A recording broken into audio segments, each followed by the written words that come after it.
In future अगर वो bachelor of nursing करना चाहता है इस 1.5 साल के बाद कर सकता है? ये मैं नहीं बोल रहा भाई, ये कॉलेज की वेबसाइट पे मेंशन्ड है। अगर आप देखना चाहो तो आराम से आपको वहाँ पे सारी डिस्क्रिप्शन में डिटेल मिल जाए। बट अगर उतना ही पैसा आपको कोई और कोर्स में मिल जाए और उतनी रिस्पेक्ट मिले तो ऐसा किस पर्टिकुलर फील्ड में उसको जाना चाहिए? Hello everyone, welcome back to our new podcast. तो जैसे कि आप सभी को पता है 3 मई 2026 को नीट का एग्जाम हुआ है। तो जिसमें अगर मैं डेटा की बात करती हूँ तो अराउंड 22,80,000 स्टूडेंट ऐसे हैं जिन्होंने नीट का एग्जाम दिया है, लेकिन जो सीट्स हैं वो लिमिटेड हैं। तो चलिए आज इस टॉपिक पे सर से बात करते हैं। सर कैसे हैं आप? बहुत बढ़िया जी, बहुत बढ़िया। ठीक है, तो चलिए सर, टॉपिक तो आपको आज का पता लग गया है, नीट के एग्जाम की बात करेंगे। जी जी जी। तो सभी बच्चे नीट का एग्जाम देते हैं, लेकिन कुछ ही क्वालिफाई कर पाते हैं। हाँ जी, हाँ जी। और कुछ बच्चे फॉरेन मूव कर जाते हैं। हाँ जी, हाँ जी, हाँ जी। लेकिन क्या ऐसी क्रेडिबिलिटी रहती है या क्या बच्चों की एलिजिबिलिटी रहती है, कितने बच्चे क्लियर कर पाते हैं एग्जाम? देखो, नीट का एग्जाम क्लियर कर रहा कोई ऐसा नहीं है, इसका कट ऑफ बहुत कम होता है। कट ऑफ क्लियर करने में तो क्या 50%, पिछली बार 13 लाख बच्चों ने कट ऑफ क्लियर कर लिया था। पर सीट्स बहुत लिमिटेड है, ये समस्या है। अगर मैं एक डेटा की बात करूं कि जो देखो, मैं अभी एक्सेल शीट लगा रहा हूं, बच्चे एक्सेल शीट देख लेंगे कि इंडिया में जो प्राइवेट कॉलेजेस हैं, मतलब इसमें आपको प्राइवेट कॉलेज में मिलेंगे और पब्लिक कॉलेज में मिलेंगे। अब देखो, जो एमबीबीएस के टोटल कॉलेज है गवर्नमेंट, वो है 450 कॉलेज, ठीक है। उसमें है 63,160 सीट्स। अब ऐसे ही एमबीबीएस में प्राइवेट कॉलेज भी है जिनकी फीस हायर एंड पे रहती है, उसमें है 66,443 सीट्स। अगर मैं एमबीबीएस की सिर्फ सीट्स की बात करूं, और ये जो एग्जाम देते हैं बच्चे नीट का, ये टारगेट एमबीबीएस ही कर रहे होते हैं, तो टोटल सीट है 1,29,603। अब ये बच्चे 22 लाख से ज्यादा एग्जाम दे रहे हैं। अब मैं बीडीएस की बात करूं, सरकारी कॉलेज 55 सीटें, 4,58। ऐसे ही प्राइवेट कॉलेज, अच्छा बीडीएस में एक चीज देखनी पड़ेगी कि प्राइवेट कॉलेज ज्यादा है, प्राइवेट प्लेयर ज्यादा है। इसमें सीट्स है आपकी 23,950 के आसपास। तो टोटल इसका कैलकुलेशन मारोगे तो 28,000 के आसपास सीटें निकल के आएंगी जो बच्चों को सीट्स मिलती हैं। अब मैं आपको ये डेटा के बाद में फैक्ट पे आता हूँ। अब देखो, बहुत सारे ऐसे बच्चे हैं जो टर्की जाके या फिर कोई और पोलैंड जाके, रशिया जाके या फिर कोई अदर कंट्री जाके बच्चे वहां से क्या कहते हैं अपनी एमबीबीएस कंप्लीट करेंगे। बट सिर्फ एमबीबीएस, ये जो बच्चे एग्जाम दे रहे हैं ना, तो सारे बच्चे एमबीबीएस नहीं कर पाते। कई बच्चे दूसरे कोर्सेज भी लेते हैं, जैसे नर्सिंग। ठीक है, एग्जाम तो एक है लेकिन पेपर इतने सारे हैं, बच्चों को अलग अलग फील्ड में जाना है। जी जी जी जी। ठीक है, लेकिन अब हम ये बात करते हैं, चलिए अगर बच्चा फॉरेन भी मूव कर जाता है, हाँ जी, हाँ जी, तो ऐसा किस पर्टिकुलर फील्ड में उसको जाना चाहिए? देखो, बच्चे जो फेवरेट, जो बच्चे टॉपिक भी है लोगों का, और जिसका जो आज हमारा भी टॉपिक है ना, और बच्चों से ही रेफरेंस मिलता है, तभी हम वीडियो बनाते हैं कि नर्सिंग एक ऐसा टॉपिक है जो बच्चे हमेशा टारगेट करते हैं, क्योंकि बाहर नर्सिंग में सेटलमेंट भी बहुत आसानी से हो जाती है। सेकेंडली देखो क्या है कि जब बच्चे, ऐसा नहीं है कि मैं कह रहा कि बच्चे डॉक्टर बनना नहीं चाहते, डॉक्टर बनना चाहते हैं। डॉक्टर अपने नोबल कॉज के लिए बनना चाहते हैं, एक और फाइनेंशियल के लिए बनना चाहते हैं। जब भी करियर की बात होती है तो हमेशा पैसा जरूर आता है। हाँ, अपने एस्पिरेशन भी आते हैं। मैं नहीं कह रहा कि अब बच्चों के खुद के एस्पिरेशन नहीं होते कि उनको पैसा नहीं कमाना, पैसा कमाना है। बट अगर उतना ही पैसा आपको कोई और कोर्स में मिल जाए और उतनी रिस्पेक्ट मिले, और क्या कहते हैं करियर ग्राफ भी उतना हो, लाइफ डॉक्टर की भी आसान नहीं है तो नर्स की आसान भी नहीं है, ठीक है, लाइफ टफ ही है ना। बट बीएससी नर्सिंग जो है वो बहुत एक हमारे पॉपुलर है, पूरे नॉर्दर्न पार्ट ऑफ इंडिया में नहीं, साउथ पार्ट में भी। बच्चे ऑस्ट्रेलिया बहुत सालों से बैचलर ऑफ नर्सिंग करने जा रहे हैं और जाते हैं। और सदर्न पार्ट की बात करूंगा तो केरला में बहुत सारे अच्छे इंस्टीट्यूट भी बने हैं नर्सिंग के, और वहां से नर्सेस यूके जाती हैं बाद में, या फिर अपने गल्फ कंट्री जाती हैं।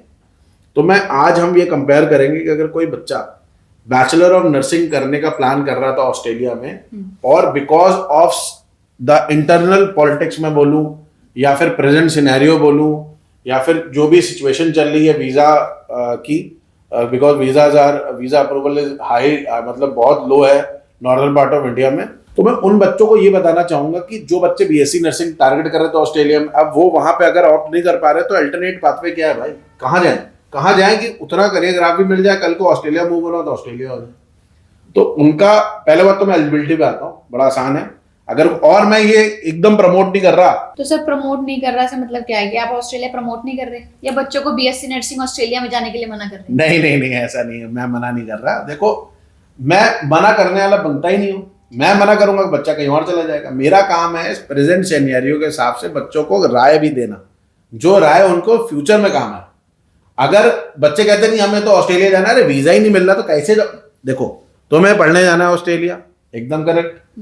पढ़ने जाने के पहले एडमिशन के साथ साथ admission is easy, getting admission is easy. पर भाई जब वो कंट्री की जो गवर्नमेंट है, होम अफेयर्स है, इमिग्रेशन डिपार्टमेंट तुम्हें वीजा ही नहीं देगा तो कैसे पढ़ने जाओगे।